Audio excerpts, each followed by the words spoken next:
The Canadian $1 coin, commonly called the Loonie, is a gold-colored $1 coin introduced in 1987. It bears images of a common loon, a bird which is common and well known in Canada, on the reverse, and of Queen Elizabeth II on the obverse. It is produced by the Royal Canadian Mint at its facility in Winnipeg. The coin's outline is an 11-sided curve of constant width. Its diameter of 26.5 mm and its 11-sidedness matched that of the already circulating Susan B. Anthony dollar in the United States, and its thickness of 1.95 mm was a close match to the latter's 2.0 mm. Its gold color differed from the silver-colored Anthony dollar. However, the succeeding Sacagawea and Presidential dollars match the Loonie's overall hue. Other coins using a curve of constant width include the 7-sided British 20 pence and 50 pence coins.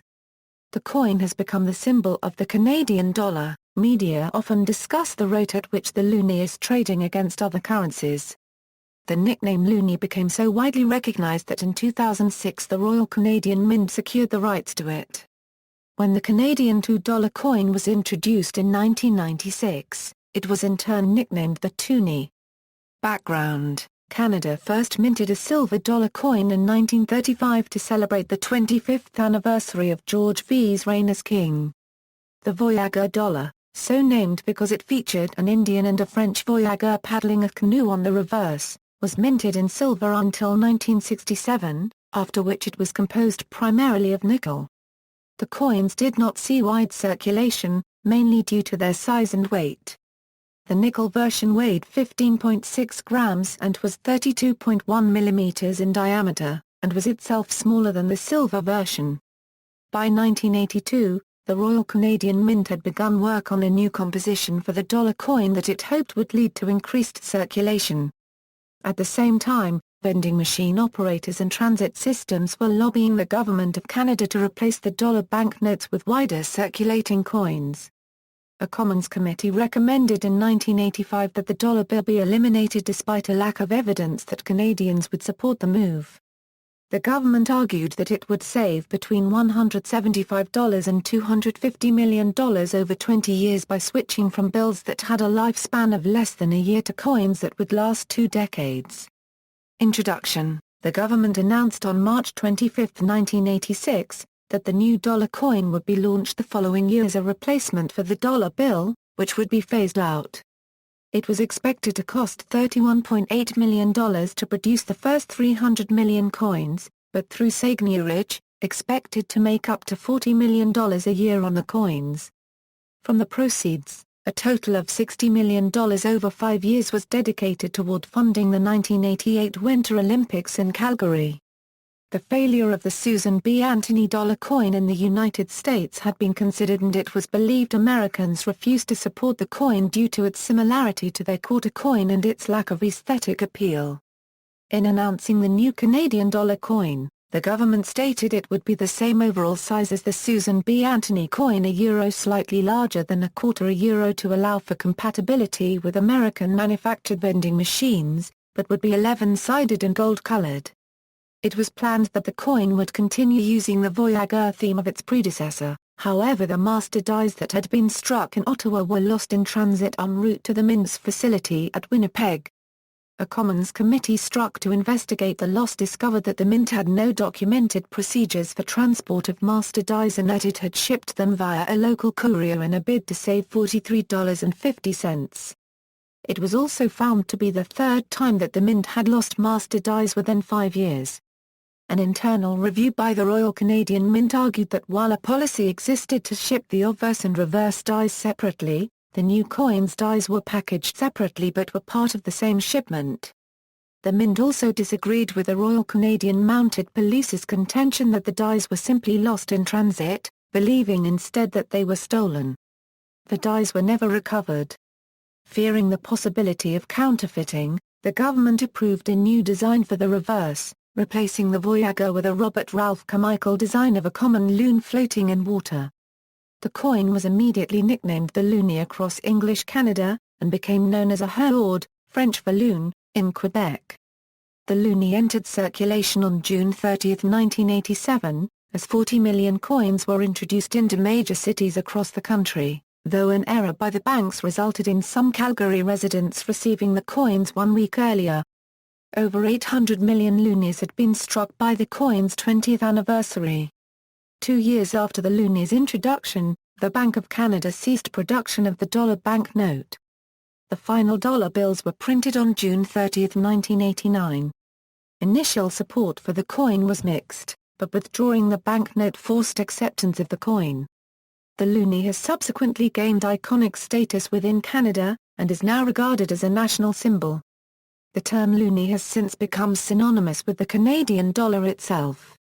The town of Echo Bay, Ontario, home of Robert Ralph Carmichael, erected a large loonie monument in his honor in 1992 along the highway, similar to Sudbury's Big Nickel. Lucky Loonie. Officials for the 2002 Salt Lake Winter Olympics invited the National Hockey League's ice-making consultant, Dan Craig, to oversee the city's E-Center Arena, where the ice hockey tournament was being held. Craig invited a couple of members from the ice crew in his hometown of Edmonton to assist.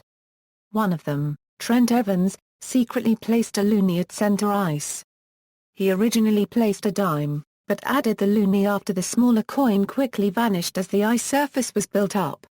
He placed the coins after realizing there was no target at center ice for referees to aim for when dropping the puck for a face-off.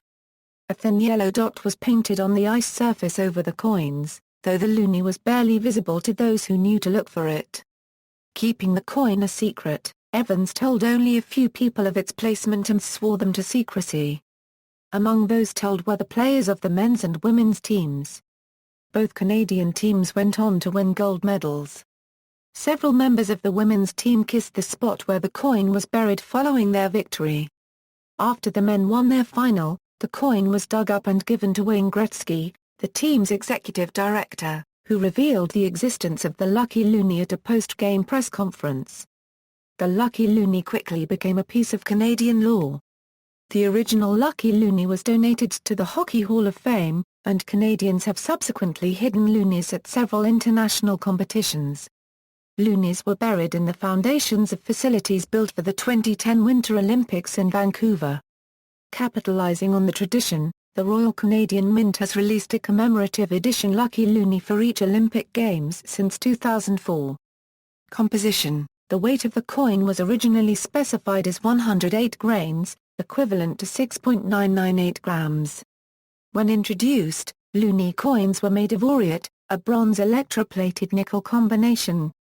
Beginning in 2007, some loonie blanks also began to be produced with a cyanide-free brass plating process. In the spring of 2012, the compositions switched to multi-ply brass-plated steel. As a result, the weight dropped from 7.00 to 6.27 grams. This has resulted in the 2012 loonie not being accepted in some vending machines. The Toronto Parking Authority estimates that at about $345 per machine, it will cost about $1 million to upgrade almost 3,000 machines to accept the new coins. The Mint states that multi-ply plated steel technology, already used in Canada's smaller coinage, produces an electromagnetic signature that is harder to counterfeit than that for regular alloy coins. Also, using steel provides cost savings and avoids fluctuations in price or supply of nickel.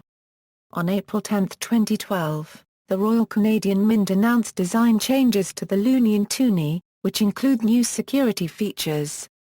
Commemorative editions. The design has been changed several times for commemorative editions. Specimen set editions. First strikes, references, footnotes.